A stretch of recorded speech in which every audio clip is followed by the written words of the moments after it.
ہمیں ڈیم بنانا ہوں گے، جہاں ضروری ہو وہاں ڈیم بنائیں گے تاکہ پانی کی شکل میں عذاب رحمت بن جائے۔ وزیر اعلیٰ کے پی علی امین گنڈاپور کا تقریب سے خطاب، کہا کل ایک دکاندار نے بتایا 1 کروڑ روپے نقصان ہوا، 5 لاکھ روپے ملے۔ میں کہتا ہوں شکر کرو، پہلے آپ کو 5 لاکھ بھی نہیں ملتے تھے، معاوضوں کو ہم نے ڈبل کیا۔ وزیر اعلیٰ کے پی نے کہا سیلاب سے نقصانات پر دکھ ہوا، پنجاب کے عوام کی تکلیف ہماری تکلیف ہے۔ خیبر پختونخوا حکومت پنجاب کے بھائیوں کے ساتھ کھڑی ہے، جہاں ضرورت پڑی پنجاب سے بھرپور تعاون کریں گے۔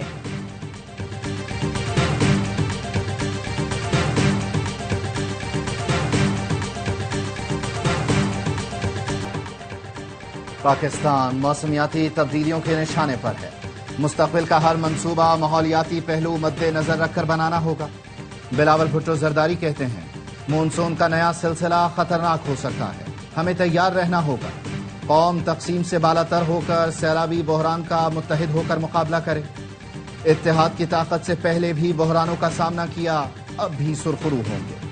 شرجیل انعام میمن نے کہا سندھ حکومت سیلابی صورتحال کو مانیٹر کر رہی ہے، اس وقت تک صوبے میں ہنگامی صورتحال نہیں ہے۔ ریلیف آپریشن کے لیے امدادی سامان مختلف جگہوں پر موجود ہے، ہر قسم کے نقصان سے بچنے کے لیے ہم تیار ہیں۔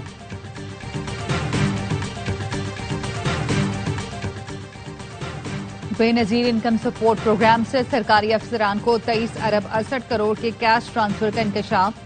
پبلک اکاؤنٹس کی ذیلی کمیٹی نے ایف آئی اے کو افسران کے خلاف کارروائی کا حکم دے دیا۔ نقد لینے والے گریڈ 16 سے 22 تک کے افسران کے خلاف کرمنل کارروائی کی جائے گی۔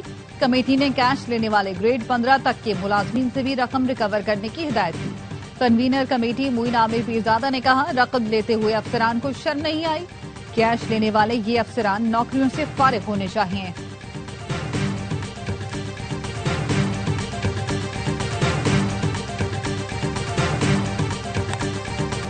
سرکاری اہلکار پر تشدد کا الزام، صوبائی وزیر سعید غنی کے بھائی فرحان غنی اور دیگر ملزمان کی اے ٹی سی میں پیشی۔ کراچی کی انسداد دہشت گردی عدالت نے ملزمان کو 30 اگست تک جسمانی ریمانڈ پر پولیس کی تحویل میں دے دیا۔ عدالت کا تفتیشی افسر پر اظہار برہمی، کہا بتائیں کیا پروگریس ہے، ابھی تک کچھ نہیں کیا تو 3 دن میں کیا کریں گے؟ کہاں ہیں سی آئی اے ایس آئی یو، کیا سب مر گئے؟ مدعی گواہ پیش نہیں کر رہا تو کیا تم اس کے ملازم ہو؟ اس کیس کے بعد کیا آپ ڈی ایس پی بن جائیں گے؟ آپ لوگوں کو صرف عام آدمی کو تنگ کرنا آتا ہے۔ آئندہ سماعت پر ہر صورت پیش رفت رپورٹ طلب کر لی۔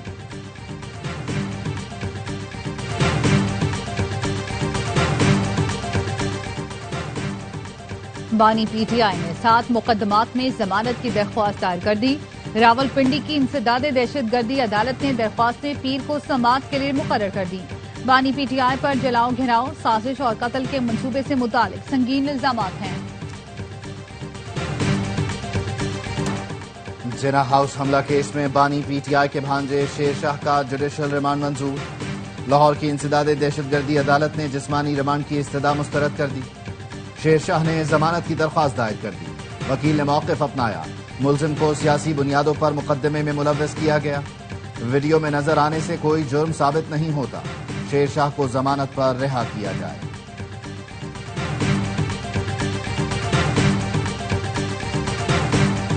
بیرسٹر گوہر قانون و انصاف سمیت 3 کمیٹیوں سے مستعفی۔ پی ٹی آئی کے چیف ویپ ملک عامر ڈوگر بھی تمام کمیٹیوں سے مستعفی۔ پی ٹی آئی کے 18 ارکان قومی اسمبلی کی قائمہ کمیٹیوں سے مستعفی ہو چکے۔ پی ٹی آئی ارکان 34 قائمہ کمیٹیوں کا حصہ ہیں۔ بانی نے ارکان کو استعفوں کی ہدایت کی تھی۔ چارلز گڈمین نے امریکی کونسل جنرل کراچی کا عہدہ سنبھال لیا۔ چارلز گڈمین کی وزیر اعلیٰ سندھ سے ملاقات، مراد علی شاہ نے کہا سندھ حکومت کا آپ کے ساتھ مکمل تعاون رہے گا۔ سندھ ثقافتی اعتبار سے عظیم صوبہ ہے، سندھ کے عوام 5000 سالہ قدیم تہذیب کے وارث ہیں۔ امریکی کونسل جنرل نے کہا سندھ کے ثقافتی ورثے کا دورہ کروں گا، کراچی اچھے کھانوں کے باعث مشہور ہے۔ چارلز گڈمین سینئر امریکی سفارتکار اور وسیع عالمی تجربے کے حامل ہیں۔ نیوزی لینڈ، کوسووو، پیرو، لیٹویا، پاکستان، ارجنٹائن اور جارجیا میں سفارتی خدمات انجام دے چکے ہیں۔ چارلز گڈمین کا عزم امریکہ اور پاکستان کے باہمی تعلقات کو مزید مضبوط بنانا ہے۔ ہمارے شہداء ہمارا فخر کیپٹن تیمور نے وزیرستان میں فرائض کی ادائیگی کے دوران جام شہادت نوش کیا۔ اکلوتے بیٹے کی شہادت پر بہادر والد بریگیڈیئر حسن عباس کا بلند حوصلہ مثال بن گیا۔ والد کا کہنا ہے میرے 10 بچے بھی ہوتے تو فوج میں بھیجتا، اپنے بچوں کو فوج میں بھیجنے سے ڈرنا مت، جو شہادت لکھی ہے وہ ہوگی۔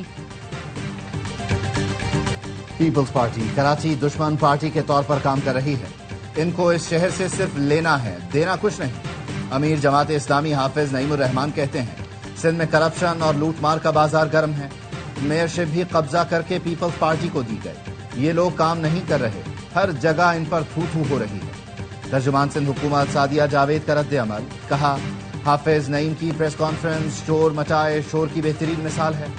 سندھ سے اربوں روپے لینے اور ہر ماہ کروڑوں کمانے والے عوام کو گمراہ نہیں کر سکتے۔ جماعت اسلامی کا اصل چہرہ عوام کے سامنے بے نقاب ہو چکا۔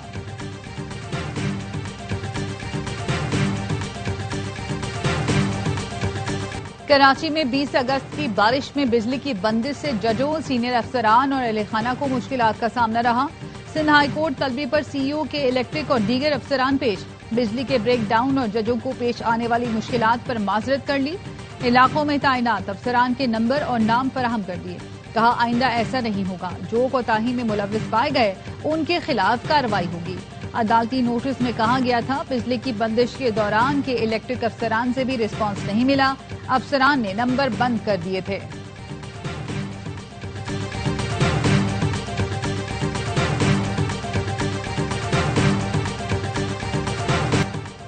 کراچی میں فلاور ملز مالکان نے آٹے اور میدے کی قیمتوں میں من مانا اضافہ کر دیا۔ آٹے کی فی کلو قیمت میں 20 سے 30 روپے اضافہ کر دیا گیا۔ چیئرمین ہول سیل گروسرز کے مطابق ہول سیل میں فائن آٹے کی فی کلو قیمت 95 روپے تک پہنچ گئی۔ کمشنر نے فائن آٹے کی قیمت 78 روپے مقرر کی تھی۔ چکی کے آٹے کی قیمت میں 30 روپے فی کلو اضافہ، نئی قیمت 120 روپے ہو گئی۔ کراچی میں انٹر بورڈ میں نتائج تبدیلی کی تحقیقات، اینٹی کرپشن نے طلبہ کو رات 12:30 بجے بلا لیا۔ والدین کا کہنا ہے طالبات کو بھی رات گئے تفتیش کے لیے بلایا گیا۔ 2022 کے 12ویں جماعت کے نتائج میں تبدیلی کی تحقیقات 1.5 سال سے جاری ہیں۔ تحقیقات میں 2 سابق چیئرمین اور 2 ناظم امتحانات پر مقدمہ درج کیا گیا تھا۔ 1.5 سال میں اینٹی کرپشن کوئی الزام ثابت نہ کر سکی۔ طلبہ سے براہ راست تحقیقات کا آغاز کر دیا گیا۔ طلبہ ایم ڈی کیٹ اور این ای ڈی کے ٹیسٹ پاس کر کے گریجویشن میں زیر تعلیم ہیں۔ گورنر سندھ سے سندھ جوڈیشل اکیڈمی کے تربیتی پروگرام کے 40 ججز کی ملاقات۔ کامران ٹسوری نے ججوں کو گورنرز انیشیٹو کا دورہ کرایا۔ گورنر سندھ نے کہا آپ قاضی وقت ہیں، آپ پر بڑی ذمہ داری ہے، فیصلے میں تاخیر عوام میں مایوسی کا باعث بنتی ہے۔ گورنر ہاؤس میں 50,000 نوجوان مفت آئی ٹی کورس مکمل کر چکے، لاکھوں خاندانوں کو راشن اور طلبہ کو لیپ ٹاپ فراہم کیے گئے۔ امید کی گھنٹی نوجوانوں کے خواب اور مواقع کی علامت ہے۔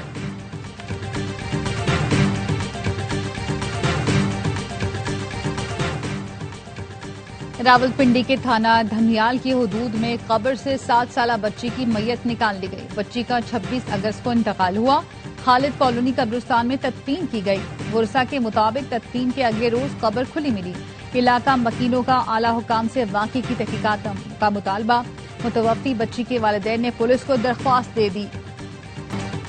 لاہور میں مبینہ پولیس مقابلہ، رائیون میں 30 روپے کے تنازع پر 2 بھائیوں کے قتل میں ملوث ملزمان اویس اور شہزاد ساتھیوں کی فائرنگ سے مارے گئے۔ سی سی ڈی چوم دونوں گرفتار ملزمان کو نشاندہی کے لیے رائیون لے کر گئی تھی۔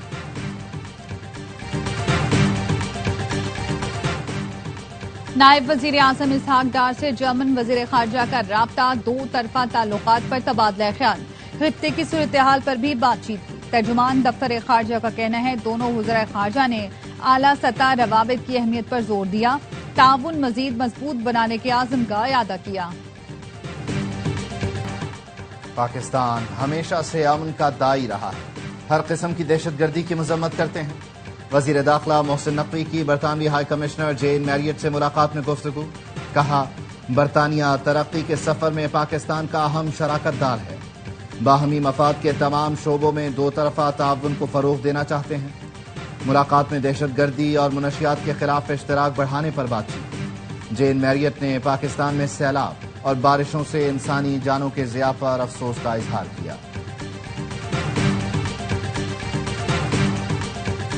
روس کا یوکرین کے دارالحکومت کیف پر بڑا فضائی حملہ، 18 افراد ہلاک، 48 زخمی ہو گئے، متعدد کی حالت تشویشناک۔ یوکرینی حکام کا کہنا ہے 7 اضلاع میں 20 سے زائد مقامات کو 600 ڈرون اور 31 میزائل سے نشانہ بنایا گیا، کئی عمارتیں تباہ، کچھ کو جزوی نقصان پہنچا۔ فضائی دفاعی نظام نے بیشتر حملوں کو ناکام بنایا۔ یوکرینی صدر اور یورپی یونین نے حملوں کی شدید مذمت کی۔ غزہ میں اسرائیلی فوج کی درندگی، مزید 50 فلسطینی شہید کر دیے۔ القسام بریگیڈ کے جوابی حملے میں متعدد صہیونی فوجی بھی ہلاک۔ غزہ میں غذائی قلت سے 2 بچوں سمیت مزید 4 افراد انتقال کر گئے۔ مسیحی برادری کے روحانی پیشوا پوپ لیو نے بھی فوری جنگ بندی کا مطالبہ کر دیا۔ امریکی صدر ٹرمپ غزہ سے متعلق آج اہم اجلاس کی صدارت کریں گے۔ سلامتی کونسل میں مشرق وسطی کی صورتحال پر اجلاس، اسرائیل سے فوری جنگ بندی اور بلا روک ٹوک امداد کی فراہمی کا مطالبہ۔ پاکستان کے مستقل مندوب عاصم افتخار نے کہا سلامتی کونسل تماشائی نہ بنے، اسرائیلی اقدامات بین الاقوامی قوانین کی صریحاً خلاف ورزی ہیں۔ غزہ میں معصوم بچوں کا قتل اور فاقہ کشی اب بند ہونی چاہیے۔ آسٹریلوی کرکٹر عثمان خواجہ مظلوم فلسطینیوں کی حمایت اور صہیونی مظالم کے خلاف پھر بول پڑے، کہا پارلیمنٹ میں غزہ کے حالات پر بات کروں گا، بطور آسٹریلوی اور سب سے بڑھ کر بطور انسان حق کے لیے کھڑا ہونا چاہیے۔ غزہ میں مظالم رکوانے اور امدادی سامان کی فراہمی کی اجازت دینے تک اسرائیل پر پابندیاں عائد کی جائیں۔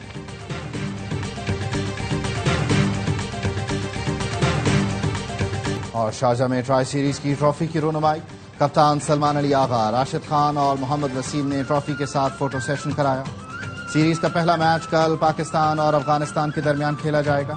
تینوں ٹیمیں ایک دوسرے سے 2-2 میچ کھیلیں گی۔ ٹاپ 2 ٹیموں کا فائنل 7 ستمبر کو ہوگا۔